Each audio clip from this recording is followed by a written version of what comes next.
two pieces of paper there. We have got the weighted full-time equivalent average daily attendance sheet attached. Say that 10 times. That's loads of fun. But this is where we get the average daily attendance from Anderson County, Clinton City, and Oak Ridge annually. This is how the taxes are appropriated. I always include the year before and the year after just so that you can kind of see who went up and who went down. As you can see, the county total enrollment went down by 145 students across the three school districts. You will find that Clinton City, we kind of ebb and flow. We stay within that 7% usually, but we will ebb and flow towards the second and third decimal point, which I once upon a time did not believe that was a big deal. But Scott Ray has educated me that you go to the fourth decimal point because that third and fourth decimal point is a huge deal when it comes to money. And so Scott kind of looked at this while we went down a little bit in our percentage. He thinks that's going to equate to roughly $25,000. So we did go down a little bit, not anything that Scott is concerned about. So, but it is something for us to continue watching as current politics and things are playing out, that across the county in all three districts, attendance was down collectively. Wanted to let everybody know who may be watching that we are currently accepting kindergarten registration appointments for the 24-25 school year. City parents can call central office at 457-0225 and set up a time to register their child. Kim Martin will be the friendly person on the other end of the phone that will help you set up a time. Students who are enrolling in kindergarten must be 5 on or before August the 15th. The registration dates are as follows. March 25th will be South Clinton Elementary School with Miss Bonesteel from 3:30 to 5:30. March 26th will be at North Clinton with Miss Rael from 3:30 to 5, and then due to the size of Clinton Elementary, March 28th, they will do a morning session from 8:30 to 11:30, and then 3:30 to 5:30. And this is for city residents only for kindergarten. Then current kindergarten through 5th grade students will begin their student registration on March the 19th. We will send home those registration student data forms in Tuesday folders on the 19th, and parents will indicate on that. They'll correct all the information that we have in our student information system, and then when they return that is their sign to us that they are returning for next year. And then if you are a out-of-city resident and you would like to attend Clinton City Schools for next year and you are not a current transfer, the out-of-city transfer period will be from April 1st to May 15th. That transfer form can be found online and also at central office and can be turned in, and parents will be notified by the beginning of June if we have space. Lori Collins is currently accepting pre-K applications for our voluntary pre-K at North Clinton Elementary School. And I think I have told you all that we are expanding our Boys and Girls Club partnership. They're going to kind of be a stopgap for us between that 1:30 to school dismissal time. And so we are going to be opening up a child care pre-K program that will serve kids from 1:30 until 6 o'clock p.m. at North Clinton Elementary. So hopefully this will be a good support for our working parents who still want their child to attend pre-K. And then, as you all know, we spoke with Coriel Roofing a few months ago. They have come out and they have walked our roofs, and they are in the process of giving us a long-term plan. We did see some immediate things that are going to need to be addressed, particularly, Scott could probably talk a little bit more about it, but particularly at Clinton Elementary in the vestibule area, that little area right outside the cafeteria. And then the main building at Clinton Elementary School, where the first floor and second floor are located, appear to be a priority. So we're working on that and should have that full report ready to share with you. He said it would take him a couple of weeks to get that ready. And then wanted to let you all know something exciting that we are working on. As you know, over the past several years, Kathy Brown has been gracious enough to give us the Otho Brown Scholarship.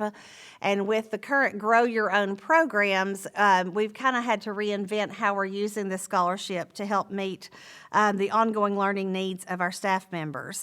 And so we have worked, and Lori Collins has been instrumental in this, in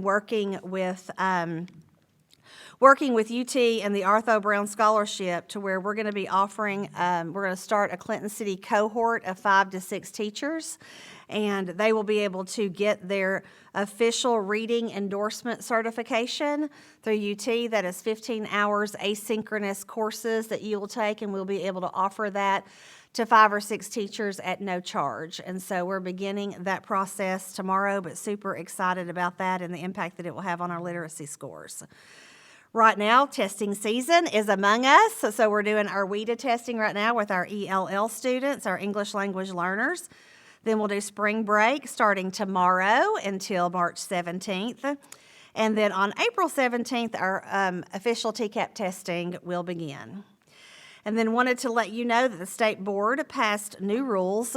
They had taken away the ground one appeal for third grade promotion, and this was where if the child had scored at the 40th or above the 40th percentile on our universal screener, which is Easy CBM, we would have been able to appeal to the State Department for them to be able to go on to 4th grade without summer school or tutoring. That was taken off of the plate. And now the state board, we've worked closely with them, and now it is back on the plate. So the way that this will play out is if a child scores above the 50th percentile on a test called AIMSweb, which is the state provided, we can give that appeal at the district level without involving the state. If they don't meet that criteria, but they did make on the 40th percentile, we can appeal to the state to get so that they wouldn't have to do summer school or tutoring. No, they would have to do tutoring. I apologize. They wouldn't have to be retained, but they could do tutoring the next year, and the state would approve that. So we were tickled that the state board put that back in because it is an additional safety net for our students. And then the catastrophic appeal is going to remain in place for, if there's a death in a family or, a homeless situation or something impacted them to where they just didn't score as well. We've also talked a lot about 4th grade adequate growth. Dr. Jamie Jordan received information on what each kid's adequate growth would need to be on 4th grade TCAP if they fall into that category. We have approximately 10 students across our district that would have to meet adequate growth in 4th grade to go on to 5th grade. We are hopeful that with the General Assembly that there's still going to be some safeguards put into place that will give us some relief with this law. There seems to be an appetite for that, so we're watching that closely. And then also wanted to let you know that Commissioner Reynolds will be at Clinton Elementary on Thursday, March the 26th at 10 o'clock p.m., or a.m. rather, 10 o'clock a.m. in the gym, and that will be a special assembly, and if you are available to attend, we would love to have you. Hello, KK. And that concludes the 28th. I'm sorry, it is Thursday the 28th, and I typed the 26th. I'll make that correction, but it is Thursday, March 28th. Lori will tell you I've been trying to say the 26th all day long. And so would you like to move on to principal reports, or would you like to just start the agenda and? I'd say let's go ahead and start the agenda. Okay, and then you can just take out my director report. Okay, sounds good. All right, so I'll go ahead and officially call our meeting to order. First item up on our agenda is to approve the agenda. I do have an addition and a deletion. Our deletion will be the director's report, which we just received. The addition that we need to add to it, you have a handout on that. Under new business requiring action by the board, it will be increase the authorization to invest in the LGIP up to $1 million. And that is our fund balance where we try and invest that and gain a little bit of interest. And I'm sure Scott will cover that in his financial report as well. So that is the one addition that I have and the one deletion that I have. Do we have any further additions or deletions? All right. And in case I did not mention, we do have a quorum present now, so make sure I state that. All right, hearing none, I'll entertain a motion to approve the agenda as amended. So moved. We have a motion and a second. All those in favor say aye. Aye. All opposed? Motion carries. Moving on to the consent agenda, I'll entertain a motion to approve our consent agenda. So moved. We have a motion. Do we have a second? Second. Motion and a second. All those in favor say aye. Aye. All opposed? Motion carries. Moving on to our financial report with Mr. Ray. Everybody should have the financial report for January in their board packet. I'll just point out some highlights on the general purpose school fund. Our revenues exceed expenditures by $173,000 at January, and that'll lead into why we want to move some money into the local government investment pool. I'll talk about that. Federal projects fund, we're a little bit slow on our collections. I'm gonna look into that. You spend what's been approved and you get reimbursed. The state's been a little bit slow, so it's not totally our fault, but we're gonna work on that. School nutrition program, everything's going as I would figure it would go. I estimate we'll be in the $50,000 surplus range at the end of the year. We're on track for that. Any questions on the financial statements? Any further questions for Mr. Ray? All right, hearing none, I'll entertain a motion to approve our January financial report as presented. So moved. We have a motion, do we have a second? Second. Motion and a second. Any further questions? Hearing none. Kim, could we have a roll call vote, please? Kay Manning, Yes. Jim Bobble, Yes. Joey Smith, Yes. Curtis Isbell. Yes. Motion carries. Moving on to budget amendment number 5. I should have a memo for budget amendment number 5. The only amendment here is a state special ed pre-K grant. I emphasize state because generally when you talk special ed and grants, it's federal dollars. So it's just a state special ed pre-K grant for $40,000 and change. That's been budgeted and approved in E-Plan, but I'm bringing it before you because it is in the general purpose school fund. The federal projects fund, when we get an E-Plan approval, you've given us permission to make that budget amendment without your specific approval, because it is approved. So much in E-Plan. But, we're rolling with this grant, and Suzanne Oliver has got things in place to expend this money. All right. Any further questions or comments for Mr. Ray regarding budget amendment number 5? All right. Hearing none, I'll entertain a motion to approve budget amendment number 5 as presented. Motion to approve. Motion, do we have a second? Second. Motion and a second. Any further questions or comments? Hearing none, Kim, could we have a roll call vote, please? Kay Manning, Yes. Jim Bobble, Yes. Joey Smith, Yes. Curtis Isbell. Yes. Motion carries. Moving on to new business requiring action by the board. That would be the addition that we just did. Essentially, what that is to increase Scott's authorization to invest our fund balance monies into an account where we will gain a little bit of interest, and that will be up to $1 million. Mr. Ray, do you have anything to add to that? No, that's after you vote, I'd be happy to go over what our position is, so. Tell them where, what the else, The local government Yes. investment pool, LGIP, is managed by the State Department, the Treasury Department. So I'm not doing anything with it other than putting it in this fund, and it's not insured, it's not FDIC insured, but it's managed by the state. And right now, we have $500,000 in principal and $21,000 in interest that it's earned this year. 25,000 in interest this year. 21,000, sorry, 21,000. yeah. So 521,000 is our balance in that. We have a CD at Knoxville Teachers Federal Credit Union for 250,000. I don't recognize the interest on a CD until it matures, because there's some penalties for early withdrawal. And ORNL, they credit it differently. It's a $250,000 CD, but we credit it with 260,000. So right now, we have a little, 1,031,000 invested in CDs and local government investment pool. I'd like to invest probably another 500,000 in the local government investment pool, because we do have almost $7 million in cash right now. And our cash flow is gonna be great for the next month, 2 months.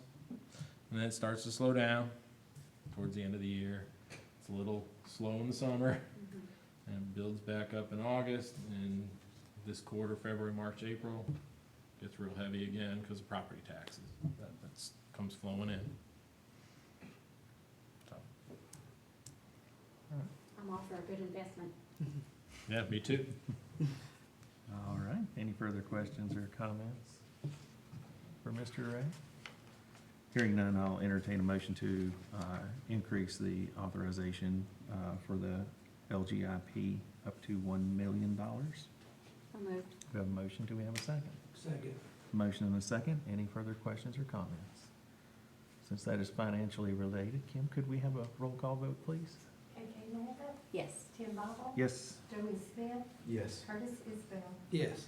Motion carries. Moving on to reports and information from principals and supervisors. Okay, we'll just start in the front with Miss Rael. Come on up.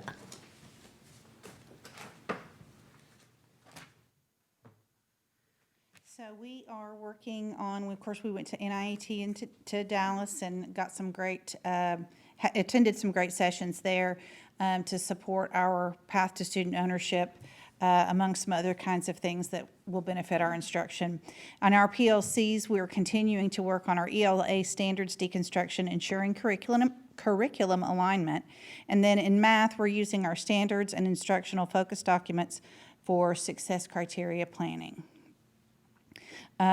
We had Read Week last week that included some dress-up days for students and staff, which culminated in our Read Day on March 1st with staff, family members of staff, former students, parents, former Clinton City Schools staff, Miss North Dakota, and a school board member coming to read to our students.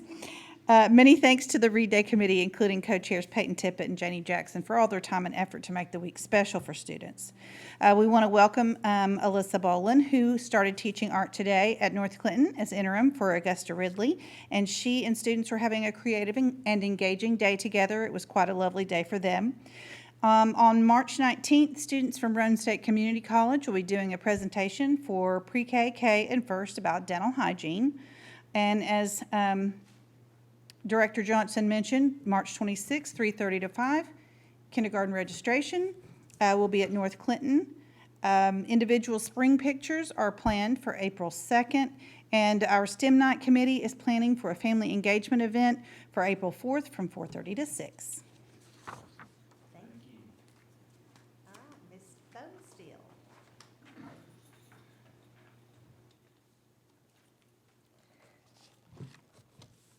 So I would like to start with saying congratulations to South Clinton Elementary. I'm super proud to say that we received reward school status for the 2022-2023 school year. So I had to start with that. But also lots of good learning experiences going on this month. So our students just completed in February the Great Kindness Challenge. So they were tasked with completing various very specific acts of kindness around the school to peers and adults. And then they had to record it on a bingo card. And if they were able to complete all those acts of kindness, they got a small prize. But it was just really fun. Everybody was getting lots of compliments this month. I'll just say that. We also had our Scholastic Book Fair this past month, and I would like to say thank you to an anonymous donor who donated $2,000 to our school so that every student in the school was able to purchase a book from the book fair. So thank you very much for that. Also, our third grade, Miss Lindsay Dungan received a grant to purchase an egg incubator. So the eggs hatched on Tuesday, of course, when students were out of the building, but we videoed it for them. So when they came back on Wednesday, they got to see the new baby chicks and they got to spend some time with them before we passed them off to a parent that raises chickens. So she's going to take the chicks to her farm and raise them. But it was a super exciting day with all the kids coming in and wanting to see the baby chicks. So a great learning experience for them. We also had our sixth graders finishing up projects in their technology class, where they had the task of creating a prototype that they had to print on the 3D printer that could be carried by a drone to carry water from one location to another. And then they also had to create a filtration system to clean the water once it got there. So not only did they have to create the prototype, fly the drone, and create a filtration system, but they had to create a website and they had to give a presentation which had a rubric. And I helped score it along with Miss Jordan, who's not here, and Lori Collins was there scoring today, and Lori Irwin. So it was really cool to see what they came up with, to see how creative they were, to watch their videos of them flying their drones with their prototypes, and to see some of them get up as the CEOs of their companies and present. So it was a great experience. That is awesome. Lori Collins has talked about that all day, that that's been the highlight of her week and how impressive those presentations were, so that's wonderful. All right, Ms. Sharp.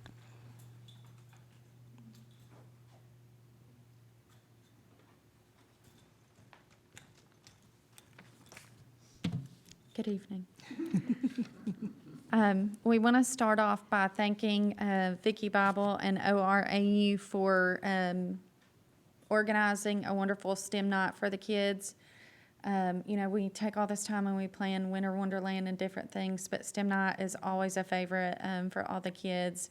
And secretly, I think the staff likes it just as much. So tons of cool activities. We also had a music performance that night, and the students got to showcase some of the skills that they're learning in class to the parents. So that's kind of neat. And I think Matthew Case had even posted that an older sibling had came and said that he'd gotten into some things because of a performance that Matthew Case had done. And I just thought that was neat, not only for Matthew to hear, but just to show the impact that it had on that student.